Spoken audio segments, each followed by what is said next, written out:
everyone, after all of the AD changes we had recently, and especially with like the assassin nerfs coming in next patch, AD carries are definitely going to be decent again. We're going to cover the builds that are the most consistent, the best builds and best runes for every single AD carry. So not really random ones like fringe ones, but I think every AD has at least one build that works. This video is actually sponsored by Playbig, so thank you to them. It's a PC app where you can earn cash by completing quests and leaderboards. So basically you play the game like normal, you enter these quests and you get rewarded for it. There are two types of things that you can do. So you can enter the quest, which you can do anytime. Like one of these is a 4-game win streak. So if you win 4 games in a row, then you'll be able to get some Playbig coins, which you can then redeem for RP or loads of other different stuff. Then on the weekends, there are these weekend leaderboards, which guarantee up to $200 in prizes, which these ones are the big ones. These are the massive ones where you can really win big. There are loads of different games you can play. You can see like League, obviously. You got Overwatch here. You got Hearthstone, Rocket League, CSGO, PUBG, Fortnite, even Brawlhalla as well. There's a link down below, so go and download it. If you're going to play League, you might as well have this on anyway. Start your quests and get rewarded as you play, just like you normally would. As with every sponsor we have, though, we will be doing a giveaway as well to give back to you guys. So we're doing $50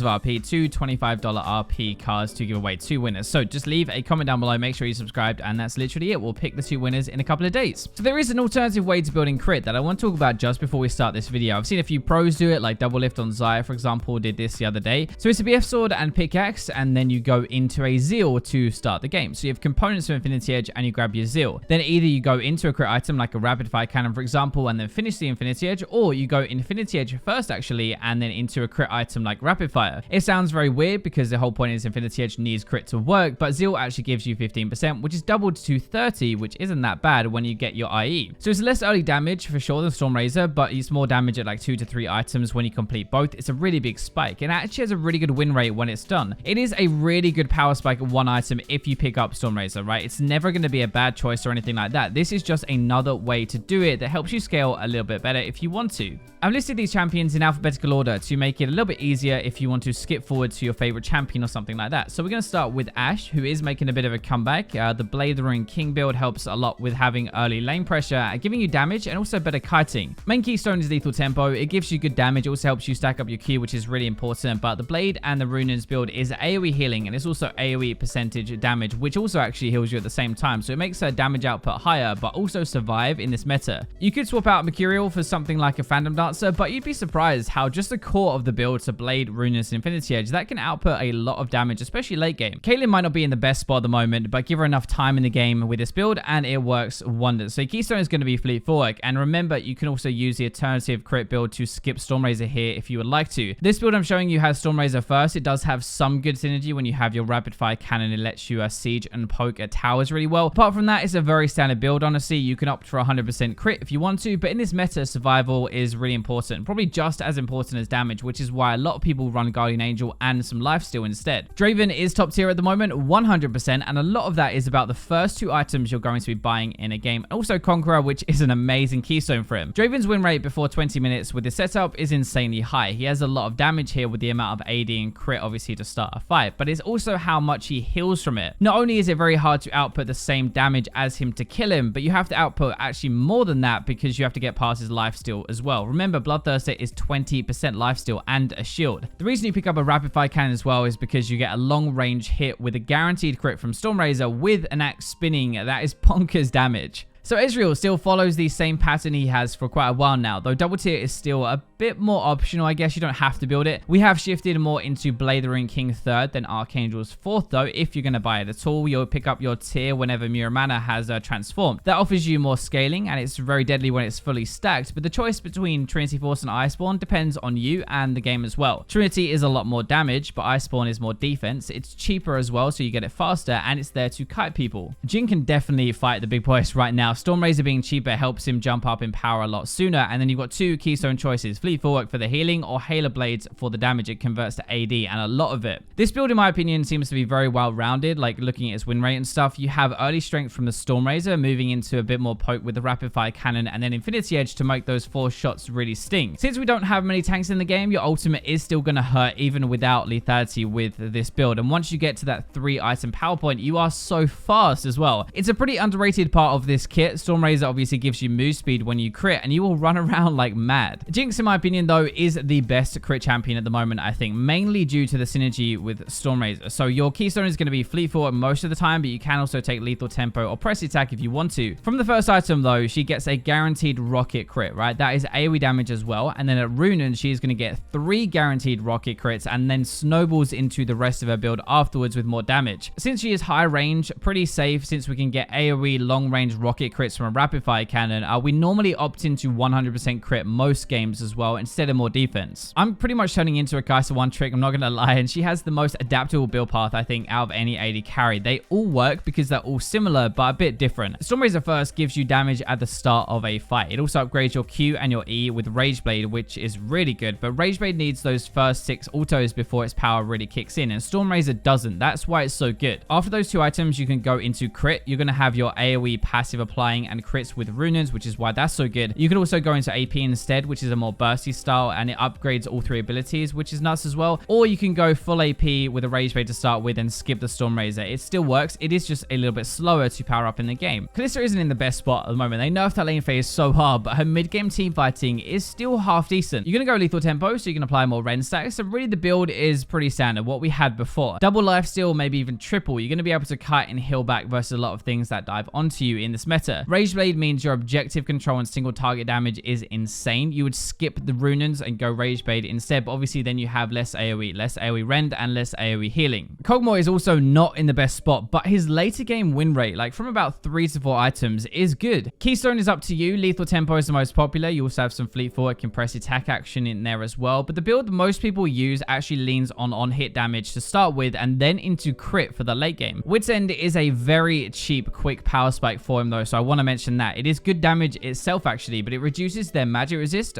for his W to do more damage as well as everything else, and it's definitely very good to slot in builds if you're against AP damage. Lucian might not be as insane as a few months ago, but still is an early game powerhouse even if our build has shifted a little bit away from Essence Reaver. So Keystone press attack, it has amazing synergy. It's so good. There's no real reason to take anything else, to be honest, but Blade and Cleaver is now at the core, it seems. You have healing there, you have some damage. Cleaver gives you health as well. It shreds the armor, which is obviously amazing, and it even gives Blade more damage. Essence Reaver is a really good item on Lucian, but it forces you to kind of go into Glass Cannon more and into your ability damage. Getting crit instead of that would be the other choice. It's a bit more well-rounded to do damage when stuff is on cooldown and helps you scale just a tiny bit better if you think the game is going to go later. Misfortune has kind of actually replaced Lucian as an early game god, by far the easiest and strongest AD that you can play. Probably my number 1 for solo queue, honestly. So there are 2 keystones. Dark Harvest is kind of your scaling damage. It's also a lot of fun, but Comet is there for early game. You can poke in the lane phase and you're going to be able to chunk people out. So build 1, lethality is very good against champions who are not going to build armor. So the first build is really win lane and then win game sort of deal, and relies a lot on your Q and your ultimate damage. Stormrazor can actually also work and slot into these builds, especially with Dark Harvest, because you can apply the crit, love tap, Dark Harvest to start a fight, and it does a lot of damage. I have finally given in, and I'm putting Quinn in one of these videos because of how good she is as an AD. For me, that feels bad. I don't think she's an AD carry, but apparently she is right now. So bot Quinn normally actually skips the lethality style and goes for crit instead, scaling a little bit better, but still having the burst damage that she needs, and obviously she has a support to kind of cover up that lane phase and help her get fed. There are a lot of different options to swap around, honestly, if you want to. Quinn works with a bunch of items, but that's purely up to whether you want to roam and assassinate, so get a Dust Spade or a Ghost Spade, or do more consistent damage and go full crit. Sivir is still really good late game. You press W, you kind of win the game, but actually with a recent buff, she does a lot better at the 1 to 2 item point now. Stormrazor with a Q afterwards, which is where the buffs were, by the way, is a big chunk of damage, which is ideal for how the game is played. You really do want to start a fight off on the strong foot and burst them down. Phantom Dancer and Infinity Edge after that lets us start to use our bounces with our W, obviously, and just like kind of spread that across the entire enemy team. Our Phantom Dancer is really there to kite as well and duel anybody who gets close, because you don't have any dash in your kit.